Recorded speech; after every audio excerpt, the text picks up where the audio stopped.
Pepper says, "Don't worry, Mommy, you totally can do this." Hello everyone! Today's episode is all about the book The Gentle Art of Swedish Death Cleaning by Margareta Magnusson.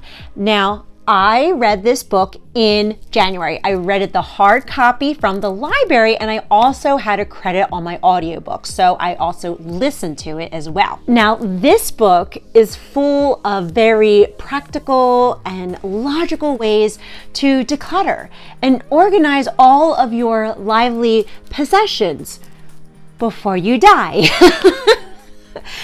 And it's very intimidating, but let's be honest, we all have to have this conversation at some point. And she said it in a very loving way with a lot of wisdom. And I know that it's helped millions and millions of people, because the idea is to get all your earthly possessions in order. So when you do pass on from this earth, you're not leaving your family and friends with a huge burden to go through everything, because they're already mourning and having a tough time with that. The reason why the title is so dramatic is because I'm explaining it from somebody who has hoarding disorder, where the things that we have, the emotions are already so incredibly heightened because they're alongside anxiety and PTSD and depression and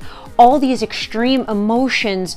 So when we have this conversation about death and what to do with all our things, and we need to get it in order now or else we're being a big burden to our family, it's overbearing for us.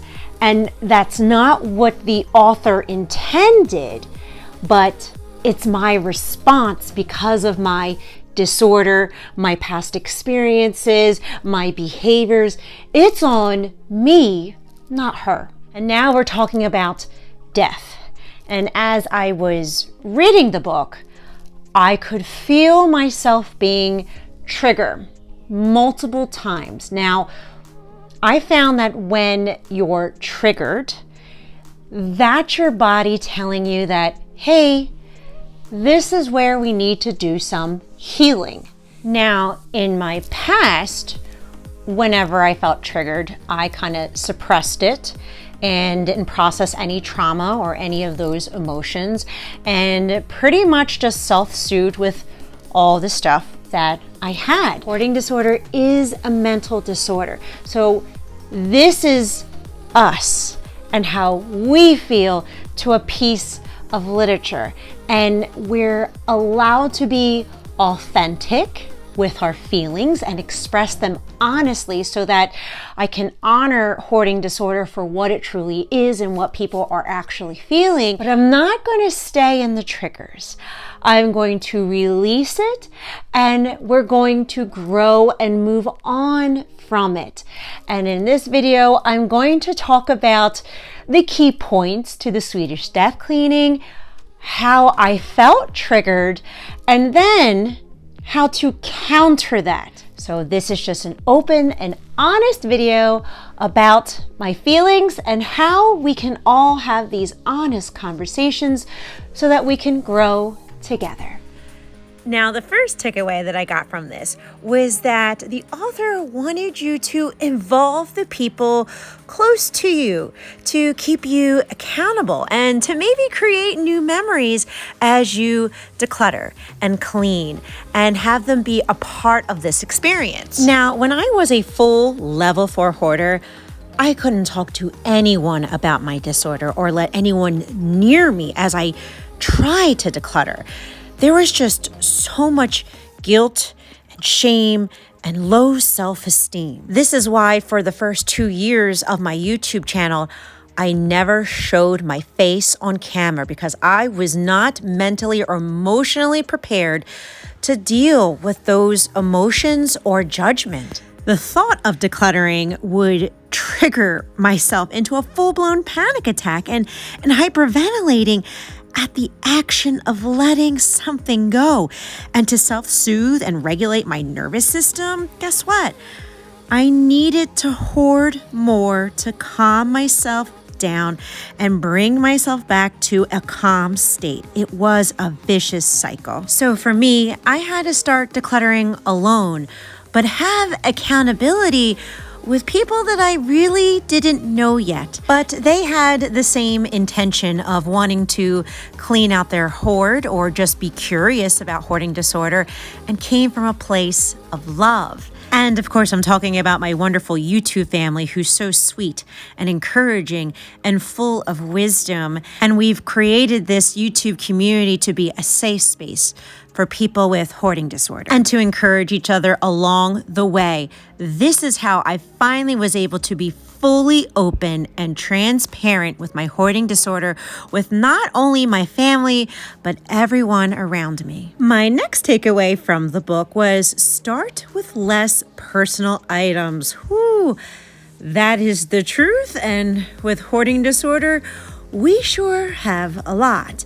But luckily, because we have been working on ourselves and releasing these triggers, we started at our own pace with baby step decluttering. And I felt that Margarita was also giving that same message to declutter and build that momentum as you move to other areas in your house. And as you get better at this and this becomes an established behavior, then you can move on to more sentimental items like photos and letters that may be harder to part with. My third takeaway from this book was donating and gifting your items gradually. Now, this one I have been doing because we have been transferring the joy, and I have donated many items on my Facebook Towns giving page, which makes me feel happy because it doesn't feel like a loss anymore.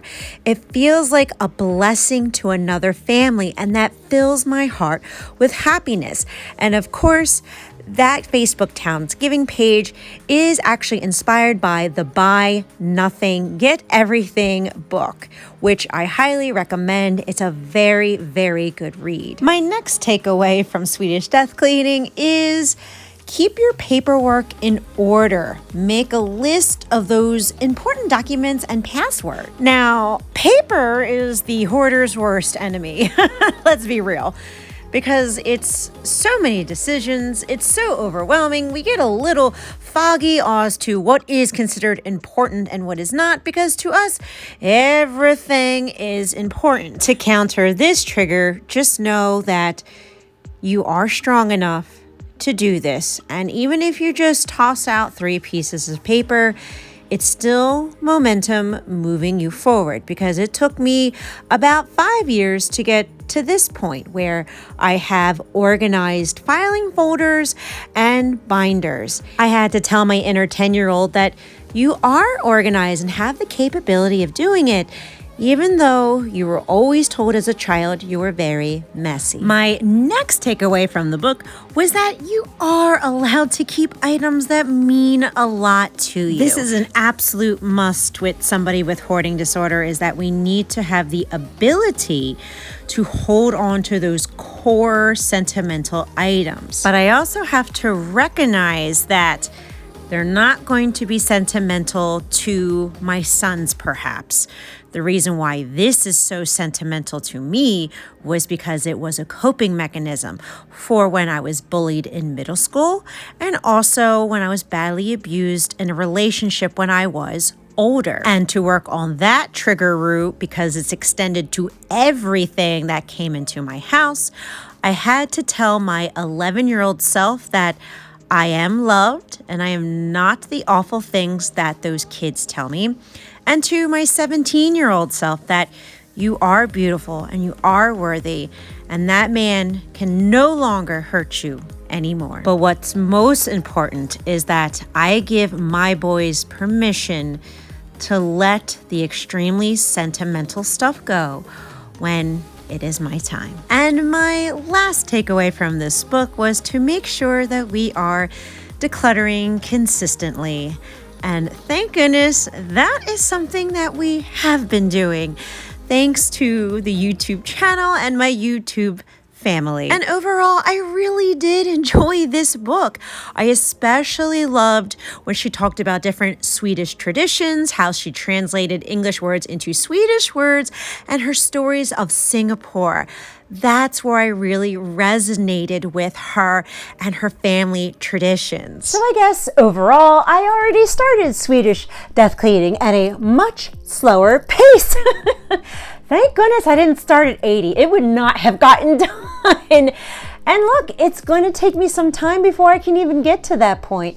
But that's okay. The intention of this video was to have an honest perspective with someone with hoarding disorder, and how we can have an open conversation about it, and how we can encourage each other, and how together we can find healing and recovering by talking about it. So my hope and my prayer is that this video motivated and encouraged you to declutter and clean something in your home today too.